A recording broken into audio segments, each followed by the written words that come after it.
all hear me all right? Yes. All right. Well, thank you so much for this beautiful introduction, and thank you all for being here today. Today's presentation will be in English verbally, and I also have all the information in Spanish if everybody would like to read along, or there's also some very interesting images in the presentation. So I understand this is a sensitive topic for many, so I ask that you keep an open mind and heart. We must remain objective despite our own values and personal opinions on these matters.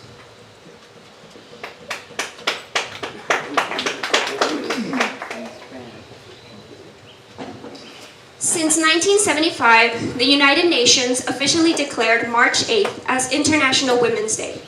It is celebrated around the world in different ways and with different colors. It is a day to recognize the history of women's rights and their achievements in representation, equality, and diversity. In Mexico, we, the women of this country, use this day to speak up and march in our towns and cities against the injustice we live day by day.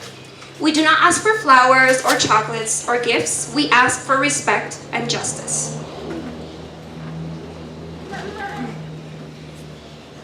Throughout our Mexican history, we have faced a number of challenges to be able to obtain voting and reproductive rights, and to obtain legal protection from abuse in our homes and workplaces.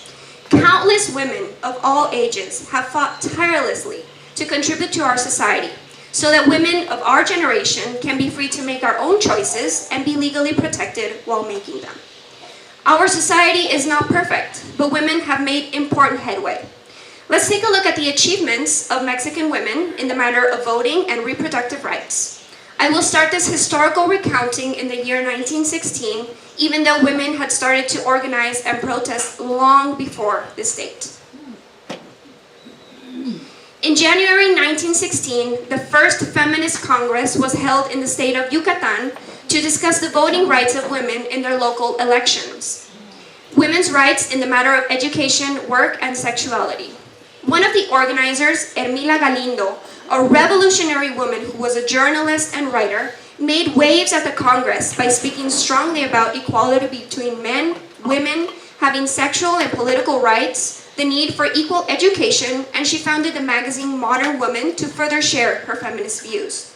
She started the initiative to demand voting rights for women with the phrase, "There is no fundamental reason for women not to participate in the politics of their country, since their natural rights are indistinguishable from those of men, and consequently, those that derive from those rights we must consider as primordial. There is no reason for women to be denied them." In February 1917, Mexico established the constitution that is still in use today. In this constitution, even though many positive changes were made for a Mexican democratic society, women were excluded from voting. In 1922, the state of Yucatan approved the right for women to vote at the local and state elections, doing through a legal loophole in the constitution, as it did not expressly prohibit women from being elected. As a result, Rosa Torre was elected as regidora, a position that allowed her to be part of the decision-making in the municipio. A year later, Elvia Carrillo Puerto, Beatriz Peniche Barrera, and Raquel Cicero were elected as the first diputadas, positions that allow them to represent their state and reform, create, or eliminate laws. But, sadly, all of these women were forced to abandon their positions due to the political instability of the region, and with sudden changes in the political power, they were persecuted, received death threats, and were forced to flee their state.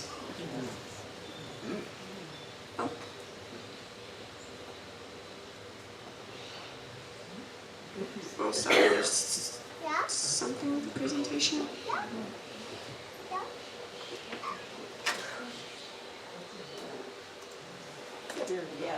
Okay.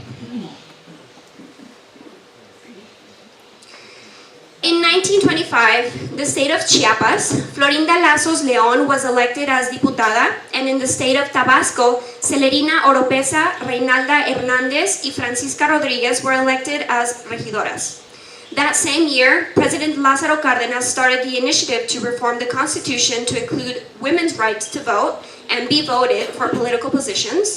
This initiative was approved by the Congress of Senators and Diputados, but for more than 10 years, this change was not officially announced or enforced. During 1923 to 1940, many women started participating in local elections, even though it was not legal yet, and some were elected for political positions in different states. The Frente Único Pro Derechos de la Mujer, or Only Front Pro Women's Rights, the most important feminist organization of the time, affiliated around 50,000 women to their group as supporters of the cause. Women from different occupations, teachers, factory workers, seamstresses, field workers, from different religions and different political parties banded together. In 1947, President Miguel Alemán Valdés established the right for women to vote in local elections countrywide. In 1953, women were recognized as full citizens with full rights and obtained the right to vote at the federal level through a modification in the Constitution, finally, that was announced in the Diario Oficial de la Federación. In 1955, women voted for the first time all around Mexico, and many women were elected for local and federal positions around the country. In 1979, the state of Colima postulated Griselda Álvarez through two different political parties, and she was elected as the first woman governor in Mexico.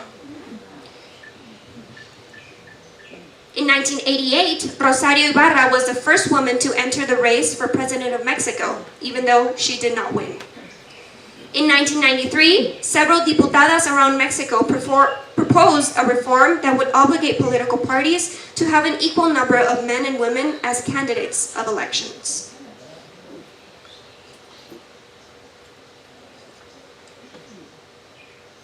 In 1996, the Mexican government created the National Program for Women, focusing on issues like education, health, economic participation, indigenous women, women in rural communities, violence, and political presence. In later years, many more institutions for women were created around the country to help women.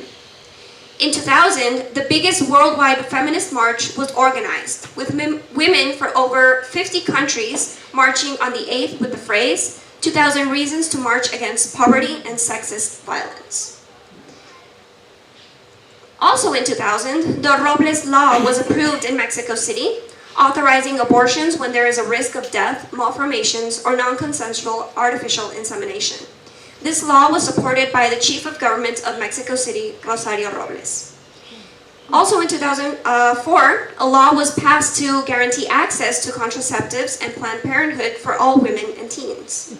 In 2004, in the border city Ciudad Juárez, dozens of women protested against unsolved femicides, and they marched with the actresses Jane Fonda, Christine Lati, and Sally Field as supporters of the cause. In 2006, the General Law for Equality Between Men and Women was passed. In 2007, the General Law for Women to Access a Life Free of Violence was passed. In 2007, the capital of Mexico, Mexico City, approved the depenalizations of abortions up to 12 weeks of gestation with causes like rape, risk of death, malformations, etc. In 2008, an electoral reform was changed to at least 40% of women participating for political positions. Also in 2008, the Supreme Court of Justice of the nation declared that abortions be depenalized for before 12 weeks of gestation in Mexico City. In 2009, a law was passed to guarantee access to emergency contraceptives for women and teens. In 2012, the electoral reform was changed again to 50% of women participating for political positions, accomplishing equality. In 2019, the state of Oaxaca also approved the depenalizations of abortions up to 12 weeks of gestation. In 2021, the Supreme Court declared the penalizations of abortions unconstitutional in 3 separate cases, resolving that it undermines the reproductive autonomy of not only cisgender women, but also people of all identities with the capacity to have children. This caused the state of Coahuila to liberate all women charged with abortions of incarceration and many other states to start reforming their penal codes. In 2022, the National Center for Gender Equality and Reproductive Health published a guide for health centers to have basic criteria and procedures for abortions nationwide, based on scientific evidence and following human rights laws. In 2024, Mexico City completely eliminated abortion as a crime for any reason or situation, setting a precedent for the rest of the states. Also in 2024, Jalisco approved the depenalizations of voluntary abortions up to 12 weeks of gestation. And in 2024, Mexico elected Claudia Sheinbaum Pardo as the first woman president.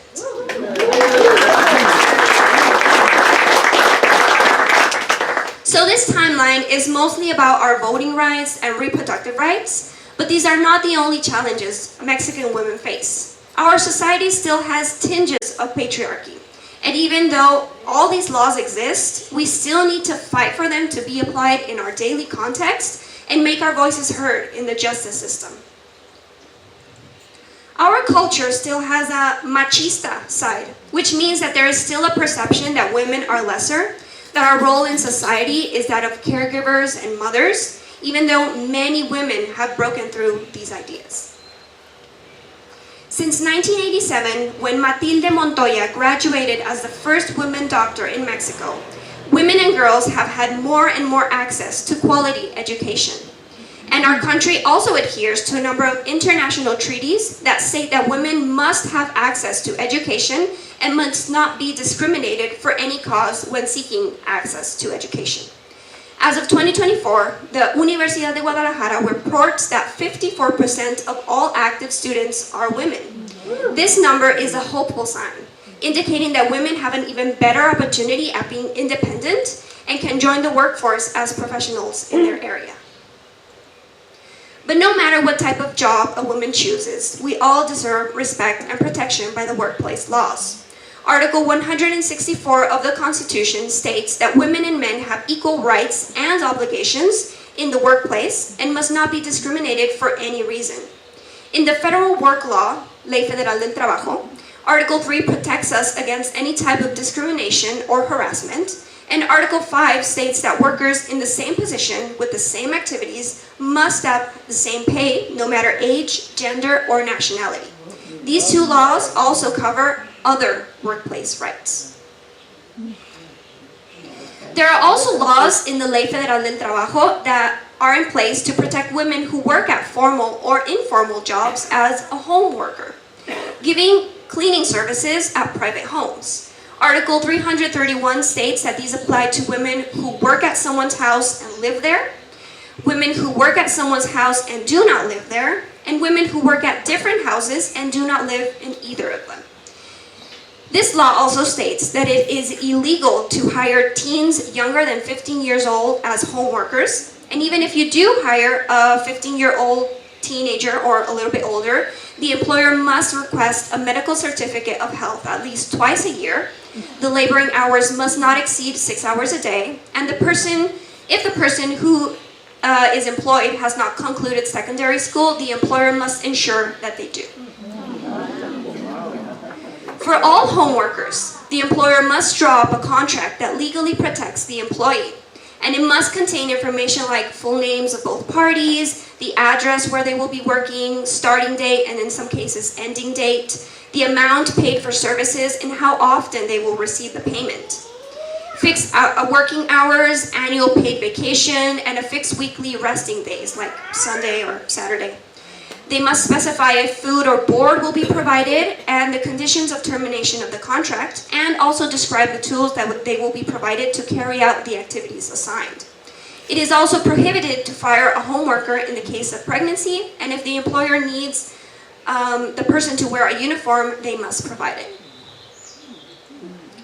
Now I want to pivot the conversation a little to share some stories of Mexican women who have had an impact on the nation and have fought to have laws passed in recent history. In the last decade, there have been specific cases of violence towards women that have been catalysts for laws being passed in our country. It is important to remember these women, remember their fight, remember their resilience, and to be aware that these laws exist to protect us. Just want to make sure that it's not changing. Okay. Give me 1 second too.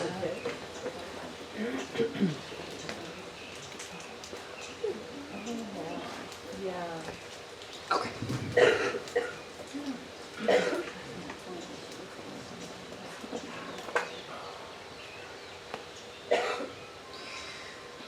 In 2024, Olimpia Coral Melo from the state of Puebla realized that there was an explicit video of herself circulating the internet without her consent, shared first by her ex-boyfriend. It was shared in private chat groups and was soon part of the gossip in her town, even with a local newspaper covering the story and pointing the judgmental finger at her. As a result, Olimpia's life was destroyed and she attempted suicide 3 times. After finally confessing the situation to her mother, women from her family and social circle rallied around her to denounce the person who first shared the video. They soon realized that their state did not consider digital violence as a crime, and there began her fight to obtain justice. 4 years later, in 2018, her activist initiative named Ley Olimpia succeeded in changing the law in her state to recognize digital violence as a crime with punishment of up to 6 years of incarceration for those who share explicit content without consent. In 2022, this law was applied to all states of Mexico.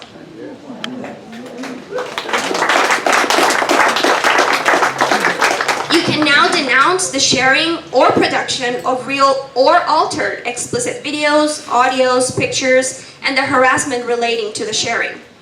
Those who share the video are considered complicit and can be denounced. And if the person who first shared the content has an emotional relationship to the victim, years can be added to the sentencing. Even though this law was passed, her main aggressor was not incarcerated. Wow. Olimpia Coral Melo. Olimpia Coral Melo. So this is a picture of also the women who accompanied her to protest and march. In September 2019, in the state of Oaxaca, the saxophone player Maria Elena Rios was attacked with acid by men who fled the scene of the crime. The attack had been planned by her ex-boyfriend. Since then, her life was changed completely, as she sustained major injuries to her face and 80% of her body. She is not the only person who has been affected by acid attacks. In 2023, 39 attacks were registered around the country. The initiative named Ley Malena to reform laws to include acid attacks as premeditated femicide attempts includes giving the victim specialized medical attention, psychological assistance by professionals, preventive security measures against further attacks, and sentences for attackers and accomplices of 26 to 40 years in prison.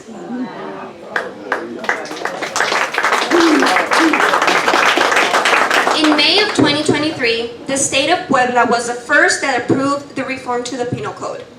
As of 2025, Oaxaca, Mexico City, Baja California, Guerrero, Colima, Veracruz, Campeche, Quintana Roo, Hidalgo, Nayarit, Nuevo León, and Sinaloa have added this law, and in other states it is still pending.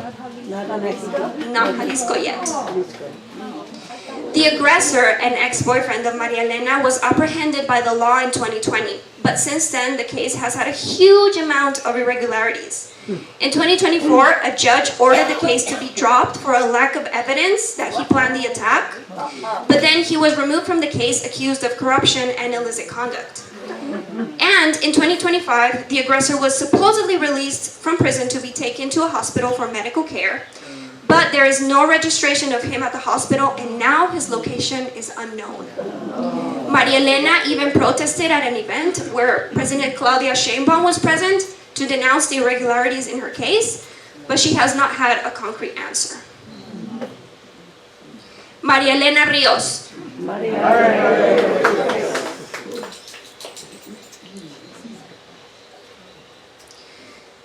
In February 2020, in Mexico City, 25-year-old Ingrid Escamilla Vargas was murdered in her home by her boyfriend after an argument. The criminal tried to dispose of her body in their own home and in open street drains around the house. He called his ex-wife to confess, and she called the police. The police arrived at the house and encountered a horrible, grisly crime scene, of which they took pictures as evidence. These pictures were somehow leaked to the media, and dozens of articles started appearing in printed and digital media, showing her deceased body and the inside of the house. After this, hundreds of women started sharing pictures of flowers and beautiful landscapes with the name Ingrid on social media, so that when people searched Ingrid's name out of morbid curiosity, the leaked pictures would no longer appear. In 2021, after many marches and an initiative presented to the government, Mexico City approved the reform to protect the intimacy and dignity of victims of femicide and homicide and their families by sanctioning government workers, police officers, and citizens from leaking, sharing, or publishing images, videos, audios, documents, and any evidence related to the victim. The offender can receive 2 to 6 years in prison and a fine. The states of Colima, Oaxaca, and Mexico City have officially accepted the reform, and in Jalisco, Puebla, Querétaro, Quintana Roo, the approval is still pending. The criminal who killed Ingrid was sentenced to 70 years in prison in 2022. Ingrid Escamilla Vargas.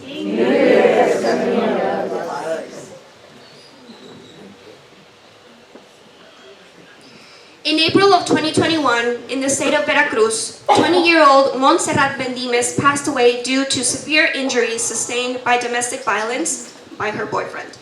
She was taken to the hospital by the parents of her boyfriend, who abandoned her at the hospital door and fled, and later gave conflicting explanations to Montserrat's family about the reason for her injuries. They also helped their son, the perpetrator, escape justice for more than a year. They were tried in court for helping their son and only received a sentence for a minor crime and were released under conditional freedom.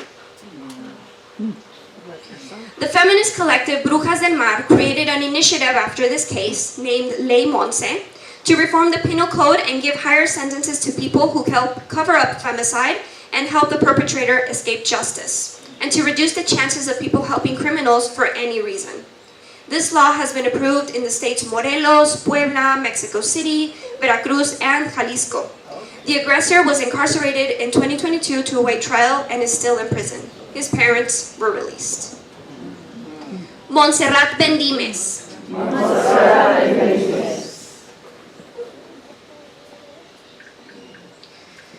In all these stories, we must not only remember the victim, but also the women who accompany them in their pain, in their fight for justice.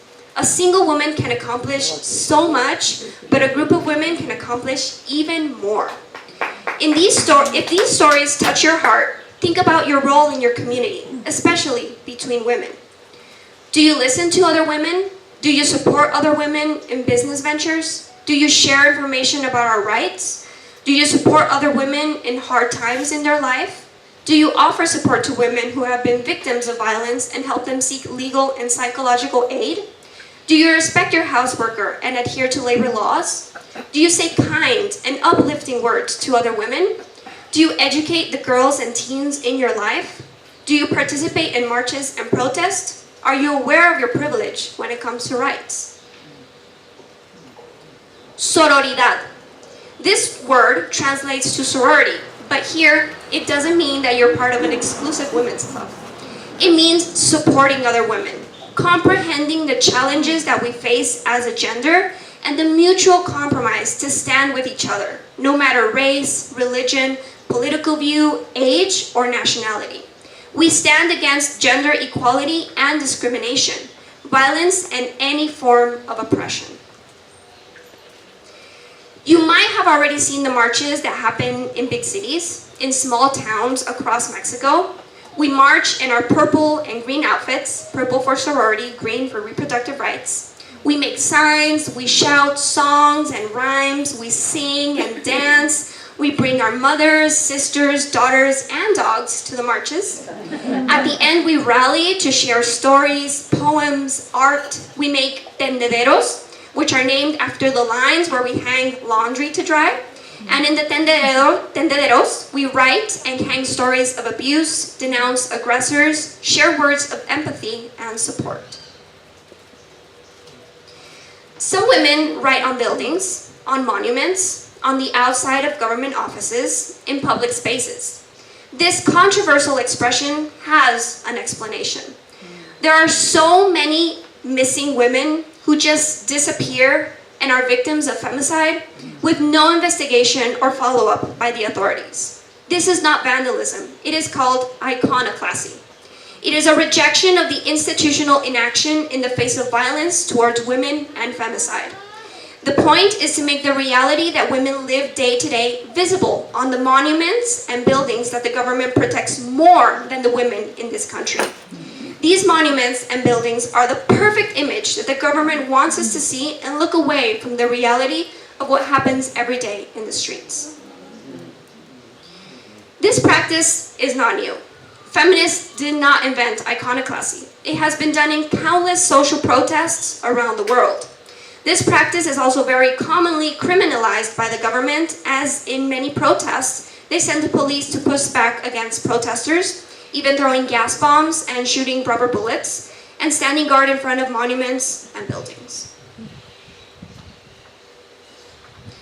These public manifestations are not the only way that women express their opinions. We also have a very strong presence in the arts in Mexico. In this part, I want to talk about 6 Mexican women artists who have achieved representation in the art scene. Remembering these women is crucial to stop the idea that Mexico only has great male artists. Carmen Mondragon, also known as Nahui Olin, was born in Mexico City in 1893. She was an artist and poet. She explored themes of feminism, and she was always the main subject in her paintings, doing multiple self-portraits. Her paintings also had a lot of symbolism, and her poetry had influence of feminist ideals of the time, and local spots around Mexico City like pulquerias, parks, and mercados. She also modeled and posed for multiple artists and photographers, embracing her sexuality and beauty, aiming to break taboos about women in art. Her poetry expressed bodily autonomy and sexual liberation in women's lives. She was one of the women who opened the art scene to other women and freely expressed her opinions through art. And here are some examples of her paintings.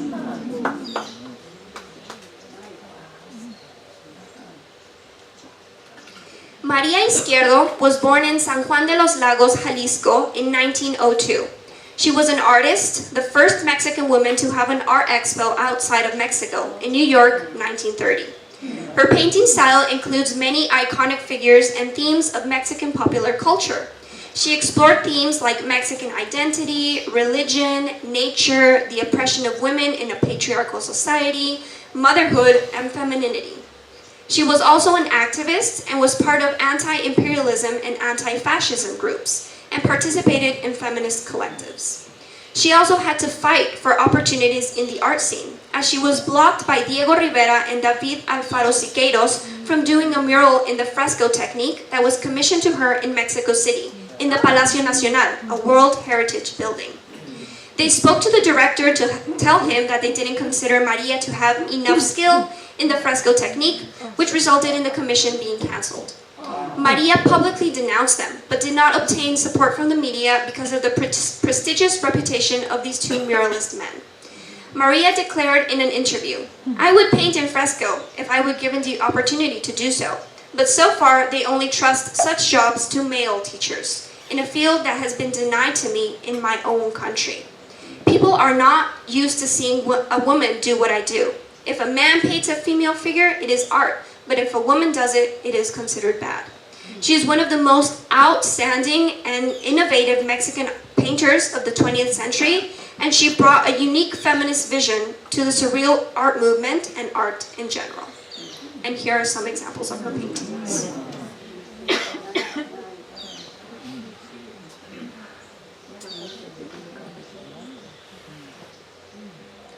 Lola Álvarez Bravo was born in Lagos de Moreno, Jalisco in 1903. She was the first woman photographer in Mexico. She explored themes like daily life in Mexico, portraits of Mexican identity, pre-Hispanic sculptures, and architecture.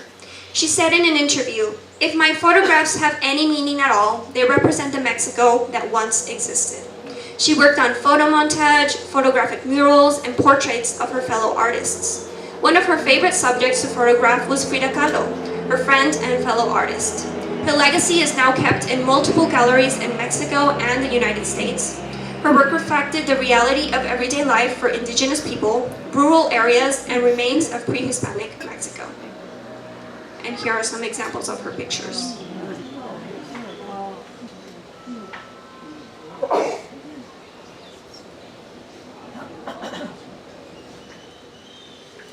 Aurora Reyes Flores was born in Hidalgo de Parral, Chihuahua in 1908. She was an artist, muralist, poet, and activist. She was the first woman muralist in Mexico, and in her art she explored themes of feminism, the participation of women in the revolution, women who work in fields and farms, and Mexican identity. She painted 7 important murals about these themes and left an important legacy for women to join the muralist movement. She published 3 poetry books and was a primary school teacher for 35 years, as education was one of her many passions. She was a woman of strong convictions in her political views and in her art, but her murals and poetry are not valued as they should be. And here are some of her murals.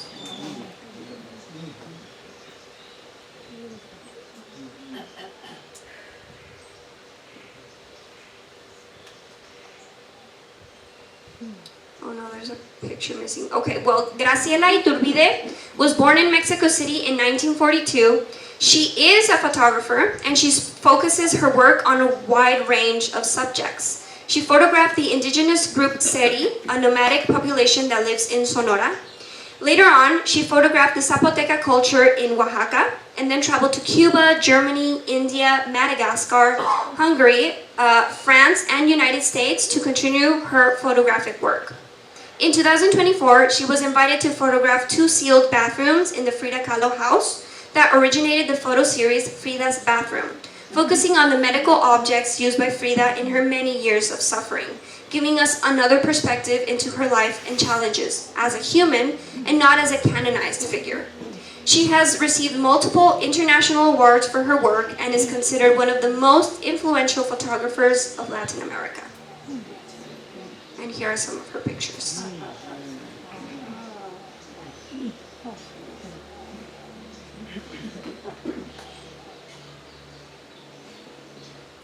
Mónica Mayer was born in Mexico City in 1954.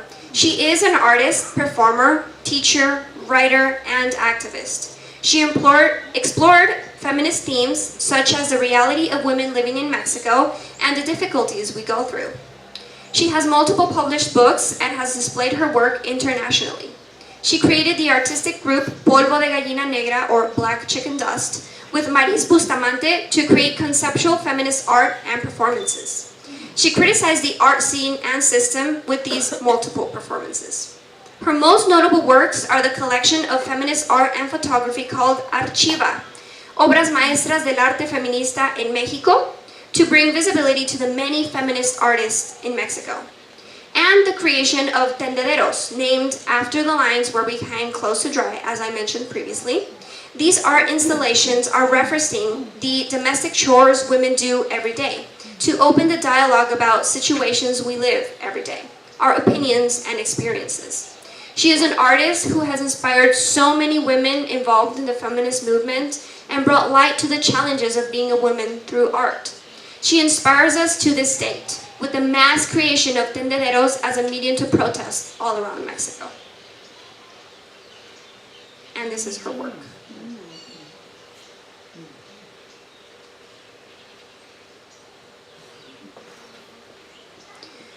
So to end this presentation, I want to share with you the resources that you can have access to in Chapala and Guadalajara. But if you do not need these resources, help other women who need them, access them, and get the help that they need. First, we have in Ixtlahuacán de los Membrillos, the address is Calle Madero, number 1C, Colonia La Arena, and they also have a phone number. The services that they give is legal advice, psychological aid, employment opportunities, violence reports, and workplace harassment reports. In Guadalajara, The Instituto Jalisciense de las Mujeres, the address is Calle Miguel Blanco, number 883 in Guadalajara Centro. They offer services of a breastfeeding sala, legal advice, child support demands, violence reports, and they also have a psychological support hotline called Línea Mujer. And there is also DIF Jalisco. They offer psychological services for men, women, families in general, and children. And they also have emergency shelters. The address is Avenida Alcalde, 1220 in Colonia Miraflores in Guadalajara. Also, all this information, you can find it behind me. There are multiple posters with these resources. And in Chapala, first we have Instituto de la Mujer in Chapala. The address is Calle Isla del Presidio, number 8. It is near Soriana. They offer free legal advice for violence towards women in these situations. They offer seasonal educational classes for kids and teens for violence prevention. They can connect victims with the authorities, and they have programs like Nos Movemos Seguras, We Move Safely, and Código Violeta, Violet Code. The program Nos Movemos Seguras includes training for bus and taxi drivers about how they can help women who are being harassed in public transportation and in the street. And there are currently 22 safe spots in Chapala and 6 in Ajijic. These safe spots are restaurants and businesses where you can stay if you feel threatened while you contact the authorities. The owners and workers of these establishments also receive training on what to do in these situations. Also, when you contact the authorities, you can say you are Código Violeta, and they will send the appropriate help. There are 2 police units specifically in charge of violent code situations, and also the police cars are purple, so they're specifically designated for these situations. Also in Chapala, there is Red de Acompañamiento para Supervivientes de Violencia. It is the network to accompany survivors of violence, and it is a non-governmental organization and is a non-profit. They offer services like emotional companionship, and they organize the protests and tendederos here in Chapala. It is formed by local young women, and I have the privilege and honor of calling them my friends. One of them is here today to talk a little bit about the work that they do locally and how you can get involved if you would like to participate.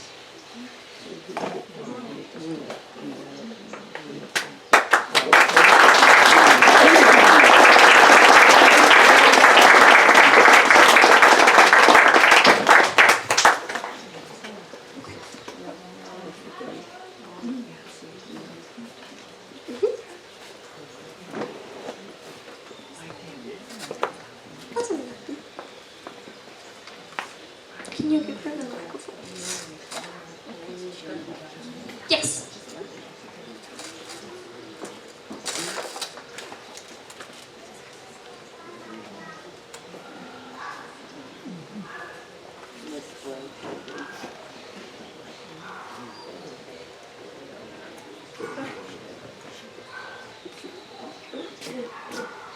Hi.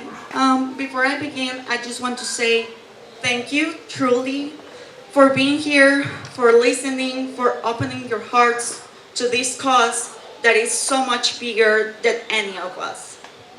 I have to confess, I'm nervous because this means so much to me. And when something means so much to me, it's hard to find the right words, because I'm just a woman who wants to help others. Sometimes my hand shakes and my voice trembles, so I'm going to read from my notes, but I hope that beyond my nerves, you hear the love and the urgency behind my words. Today, I stand here not just as Mariceleste, not just as an activist, but as the voice of so many women who couldn't be here. My sisters in this fight, mis compañeras, wanted to be standing beside me, but today I carry them with me. Their strength, their fire, and their unwavering commitment to justice are here in every word I say. The Red de Acompañamiento a Supervivientes de Violencia was born out of a necessity. because too many victims of violence are left without guidance, without resources, and without justice. What started as a small group of women supporting each other has now become a movement in Chapala. There are women who want to escape abuse but don't have money or resources to live. Women who report crimes and are met with indifference. Women who are told to stay quiet. And that is why we exist. Not as an institution, not as a charity, but as a sisterhood of women who refuse to look the other way. Violence does not care about borders. Injustice does not check passports. Fear does not ask what language you speak before it takes a hold of your life. We don't have big budgets, we don't have government support, but what we do have is love, resilience, and the unshakable belief that no woman should have to fight alone. That belief has built this network, and that belief is what brought me here today. I wish I could tell you that women always find the help that they need, but the truth is that the system sometimes fails them over and over again. Many women want to report abuse, but they can't afford a lawyer. Many women want to escape, but they don't even have the money for a bus ticket. Many women seek help, but only to be met with indifference. We provide legal guidance, emotional support, and a safe space for survivors who, too often, find doors closed where they should find protection. I know many of you came to Chapala looking for peace, for community, for a place where life can be a little bit kinder. And that is why I know that this cause matters to you too. Because safety should not be a privilege, it should be a right. Because no woman, no matter where she's from, should never feel abandoned. For centuries, women have believed in each other, protecting each other, and standing together in the face of injustice. That's what we are doing here today.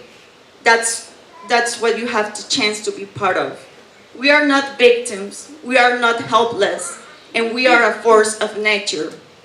And when we stand together, not as foreigners and locals, but as sisters in solidarity, we create something unstoppable. We create hope, we create safety, and we create change. Before I go, I want to leave you with this. Before I finish, I want to say how deeply grateful I am to be here with you today. It means so much to know that there are people who care, who listens, and who wants to be part of something bigger than themselves. This work has not been easy. There are moments when we feel alone, unheard, and powerless. But then we meet people like you, people who remind us that change is possible, that solidarity knows no borders. And then when we stand together, our voices echo even louder. I want to invite you to stay connected with us. If you like to receive updates, resources, or simply be part of this community that supports women, I'll be passing around the sheet where you can leave your contact information. This isn't about today. This isn't about building something. This is about building something that lasts, something that grows, and something that truly makes a difference here in Chapala. Thank you for your time, for your kindness, and for opening your hearts to our fight. This work is not easy. Sometimes we have a lot of fear, and you may not realize, but by being here, by listening and caring, you already are being part of this movement. And together, we are unstoppable. Thank you so much.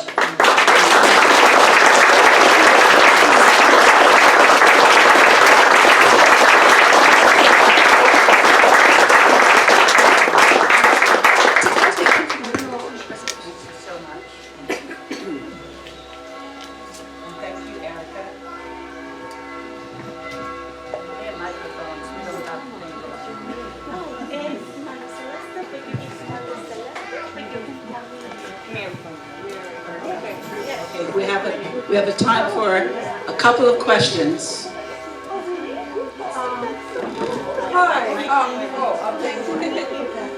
First, I want to say that as a person from the United States, what you're talking about is very familiar. The violence in the United, I know two of my friends, their fathers killed their mothers. One of my students left her dorm room and found the person across the hall, a woman, had been stabbed to death by her boyfriend. I can tell you. But my question is, what exactly can we do besides support with money?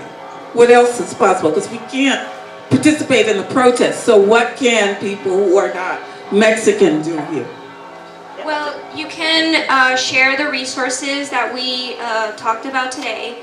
I think it is very important. Some women are maybe scared or embarrassed to go to these places. So you could always offer to accompany them, to be there with them, to support them. And if they want to go to these places where they can receive legal advice or psychological aid, I think that would be like the first step into getting them the help that they need. Each situation is different. Each woman faces a different difficulties, but that is a process, you know. Accompany the woman would be my first step. Good question. That one here. I have some quick questions. I know that abortion has been One question for now because decriminalized. Do you know how many abortion places or clinics there are in Mexico?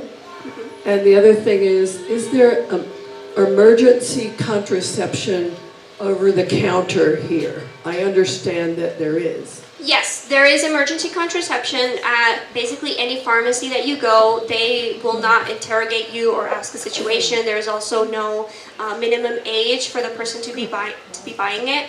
There are clinics, state clinics that offer abortions in Jalisco. I don't know the specifics or the names of these, but if you do a Google search on Clínicas de Aborto en Jalisco, you can find a whole list where women can go. It is a free service also. Yeah, and in other places of Mexico, the states that have decriminalized abortions also have these services available. Thank you. Question. Yes? Thank you. Thank you both for all your work. Your presentations were exceptionally good.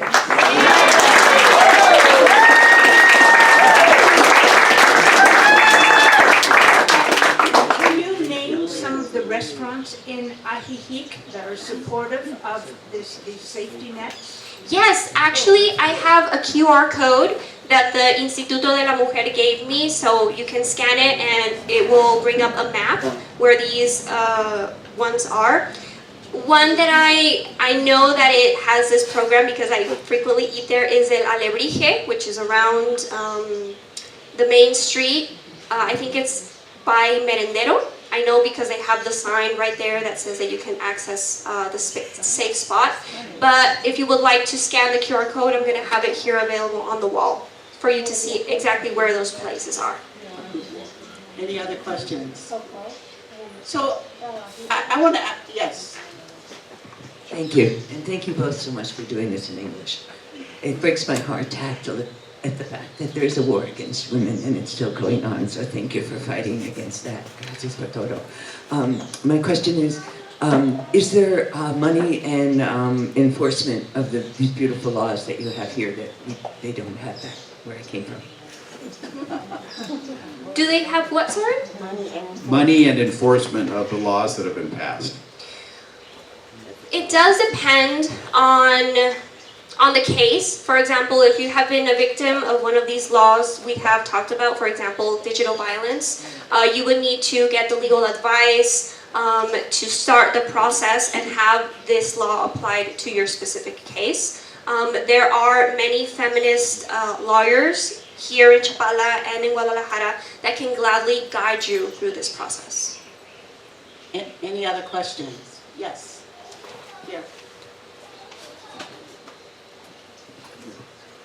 Thank you for this very insightful talk, and these ideas are just flowing like a river. My question is, what do you think is the source of this violence, and can it be addressed? Well, it is difficult to say. I think each region has its own problems, but also something that I think is super important is us to not educate only the women in our lives, but also the men and the young men in our lives to be respectful, to be aware of what things are harmful towards women, you know, not let them be involved in this culture of men supremacy, you know, to be well, respectful. So I think each place has its own difficulties, their own situation, like I said, but I think it really starts there with educating also the men. Is it in the schools? Yes. Is it in the schools? Yes. Okay. Any more questions? So, do you have a second? Mary just wants to add something to one of the questions. Is it okay? Yeah. Oh, I just wanted to say thank you so much. And well, as I said, we are a network like no gubernamental. So I'll be passing as well, like if you, a way to get involved with all this is that we are going to create a WhatsApp group to stay updated with bilingual information.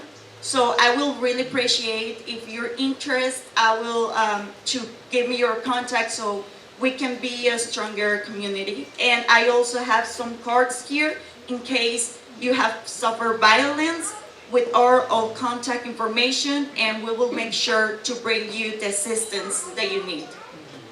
Thank you so much. Now, I just want